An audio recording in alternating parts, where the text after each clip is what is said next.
Հայաստանը ձեռնարկատիրության միտվածությամբ արևելյան Եվրոպայի երկրների շարքում առաջին տեղն է զբաղեցնում, իսկ աշխարհում կիսում է 4-ից 5-րդ տեղերը։ Ցուցանիշները բացահայտվել են Ամերիկա կառավարման խորհրդատվական ծառայության կողմից Հայաստանում իրականացված հարցումների արդյունքում, որոնք արվել են 2024-25 թվականներին ձեռնարկատիրության համաշխարհային զեկույցի շրջանակներում։ Հայաստանը երկրորդ անգամ է մասնակցում զեկույցին, առաջին փորձը 2019-ին էր, երկրորդը 2024 թվականի ապրիլ-հունիս ամիսներին։ Արդյունքները բավականին հետաքրքիր են, որտեղ մենք ունեցանք հնարավորություն համեմատել թե մեր նախորդ արդյունքների հետ եւ նաեւ համեմատել մեզ աշխարհի տվյալների հետ։ Ասեմ, որ այդ աշխարհի համեմատությունը շատ հետաքրքիր է կազմակերպված, որտեղ այդ հարցումը իրականացվում է նույն պահին ամբողջ աշխարհում, նույն մեթոդաբանությամբ, որը մեզ համար շատ կարևոր է, որտեղ դու ունես լրիվ համեմատելի տվյալներ։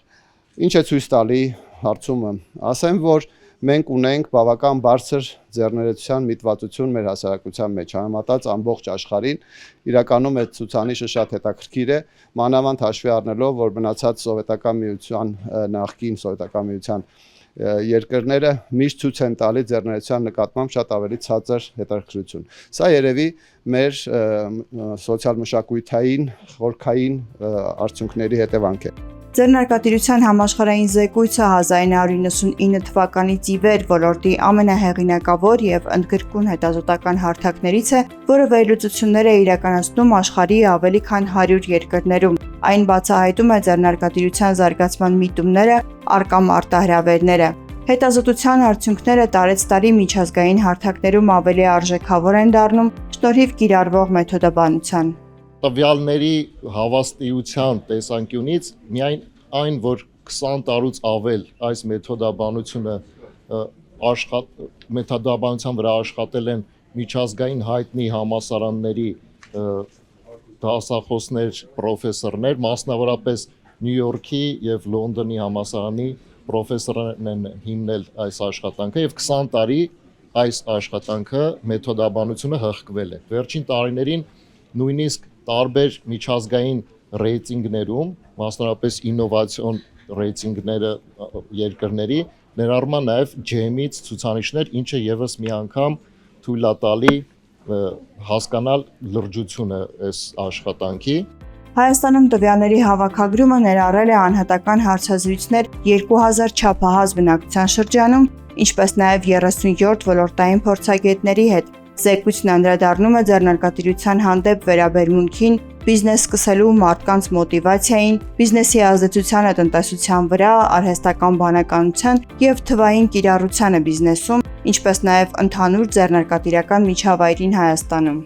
Մենք ունենք շարունակական դիսպրոպորցիա եւ խնդիրներ, մասնավորապես որը վերաբերվում է գենդերային մասնակցությանը, ասեմ, որ այս ցուցանիշով բավական ցածր տեղեր են գրավում անգամ այնպիսի երկրների նկատմամբ, ինչպիսին են իսլամական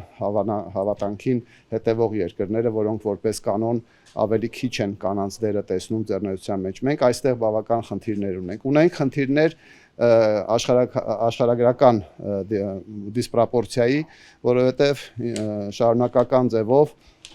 հիմնական ձեռներեցությունը կուտակվում է Երևան քաղաքում, չնայած 19 թվականի նկատմամբ ակնհայտ մենք տեսել ենք մի հատ հետաքրքիր զարգացում, ձեռներեցությունը շարժվում է Երևանից եւ գյուղերից, սա էլ է շատ կարեւոր, սա նաեւ ապացուցում է մեր այլ հետազոտության արդյունքները, որ գյուղատնտեսությունը դառնում է քիչ հրապուրիչ, ավելի մեծ քանակով մարդիկ գերադասում են գյուղատնտեսությունից դուրս տեսնել իրենց ապագան եւ ձեռներեցությունը տեղափոխվում է ռեգիոնալ քաղաքներ։ Ձեռնարկատիրության Հայաստանի առանձնահատկությունները կայանում են նրանում, որ շատերի դեպքում դա սոցիալական բնույթ ունի, այսինքն մարդիկ ձեռնարկատիրությամբ զբաղվում են ոչ թե աշխարհը փոխելու, հա, սովորաբար տարբեր երկրներում մոտիվացիան տարբեր է լինում, Հայաստանում դա հիմնականում ուղղված է կենցաղային հարցեր լուծելուն, հա, այսինքն որոշակի կենսամիջոցներ հայթայթելուն։ Սա իհարկե եւ մտահոգիչ է եւ նաեւ որոշակի առումով ես դրական եմ գնահատում, որովհետեւ մարդկանց մոտ այդ ջիղը կա։ Փորձագետներն ասում են դժվար է գերագնահատել զեկույցի կարևորությունը։ Այն քաղաքականություն մշակողներին, գիտական ու ակադեմիական շրջանակներին հնարավորություն է տալիս հստակ հասկանալ ձեռնարկատիրության միտումները եւ մոտիվացիան Հայաստանում ինչն իր հերթին թույլ կտա ավելի լիարժեք եւ համապարփակ քաղաքականություն մշակել, դրացնել արկա բացերն ու առավել արդյունավետ գործիքակազմ կիրառել։